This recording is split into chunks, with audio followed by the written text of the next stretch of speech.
And the whole multitude of them arose, and led him unto Pilate. And they began to accuse him, saying, We found this fellow perverting the nation, and forbidding to give tribute to Caesar, saying that he himself is Christ a king. And Pilate asked him, saying, Art thou the king of the Jews? And he answered him, and said, Thou sayest it. Then said Pilate to the chief priests and to the people, I find no fault in this man. And they were the more fierce, saying, He stirreth up the people, teaching throughout all Jewry, beginning from Galilee to this place. And when Pilate heard of Galilee, he asked whether this man was a Galilean. And as soon as he knew that he belonged unto Herod's jurisdiction, he sent him to Herod, who himself also was at Jerusalem at that time. And when Herod saw Jesus, he was exceeding glad, for he was desirous to see him of a long season, because he had heard many things of him, and he hoped to have seen some miracle done by him. Then he questioned with him in many words, but he answered him nothing. And the chief priests and scribes stood, and vehemently accused him. And Herod with his men of war set him at naught, and mocked him, and arrayed him in a gorgeous robe, and sent him again to Pilate. And the same day Pilate and Herod were made friends together. Before they were at enmity between themselves. And Pilate, when he had called together the chief priests and the rulers and the people, said unto them, Ye have brought this man unto me, as one that perverteth the people. And behold, I, having examined him before you, have found no fault in this man, touching those things whereof ye accuse him. No, nor yet Herod, for I have sent you to him, and lo, nothing worthy of death is done unto him. I will therefore chastise him and release him, for of necessity he must release one unto them at the feast. And they cried out all at once, saying, Away with this man, and release unto us Barabbas, who for a certain sedition made in the city, and for murder, was cast into prison.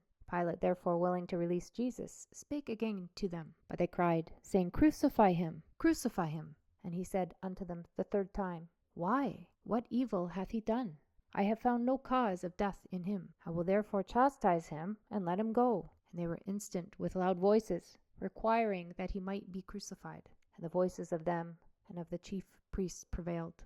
And Pilate gave sentence that it should be as they required. And he released unto them him that for sedition and murder was cast into prison, whom they had desired. But he delivered Jesus to their will. And as they led him away, they laid hold upon one Simon, a Cyrenian, coming out of the country, and on him they laid the cross, that he might bear it after Jesus. And there followed him a great company of people, and of women, which also bewailed and lamented him. But Jesus, turning unto them, said, Daughters of Jerusalem, weep not for me, but weep for yourselves and for your children. For behold, the days are coming, in the which they shall say, Blessed are the barren, and the wombs that never bare, and the paps which never gave suck. Then shall they begin to say to the mountains, Fall on us, and to the hills, Cover us. For if they do these things in a green tree, what shall be done in the dry? And there were also 2 other malefactors led with him to be put to death. And when they were come to the place which is called Calvary, there they crucified him and the malefactors, one on the right hand and the other on the left. Then said Jesus, Father, forgive them, for they know not what they do. And they parted his raiment and cast lots. And the people stood beholding, and the rulers also with them derided him, saying, He saved others, let him save himself if he be Christ, the chosen of God. And the soldiers also mocked him, coming to him and offering him vinegar, and saying, If thou be the king of the Jews, save thyself.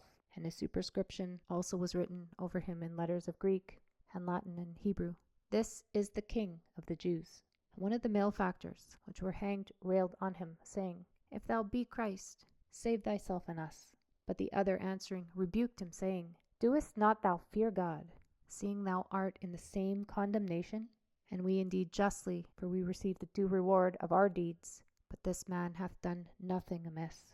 And he said unto Jesus, Lord, remember me when thou comest into thy kingdom. And Jesus said unto him, Verily I say unto thee, today shalt thou be with me in paradise. And it was about the 6th hour, when there was a darkness over all the earth, until the 9th hour.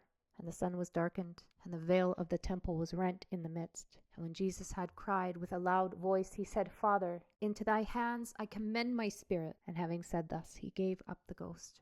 Now when the centurion saw what was done, he glorified God, saying, Certainly this was a righteous man. And all the people that came together to that sight, beholding the things which were done, smote their breasts and returned. And all of his acquaintance, and the women that followed him from Galilee, stood afar off, beholding these things. And behold, there was a man named Joseph, a counselor, and he was a good man and a just. The same had not consented to the counsel and deed of them. He was of Arimathea, a city of the Jews, who also himself waited for the kingdom of God. This man went unto Pilate and begged the body of Jesus. And he took it down and wrapped it in linen, and laid it in a sepulchre that was hewn in stone, wherein never man before was laid. And that day was the preparation, and the Sabbath drew on. And the women also, which came with him from Galilee, followed after, and beheld the sepulchre, and how his body was laid. And they returned, and prepared spices and ointments, and rested the Sabbath day according to the commandment.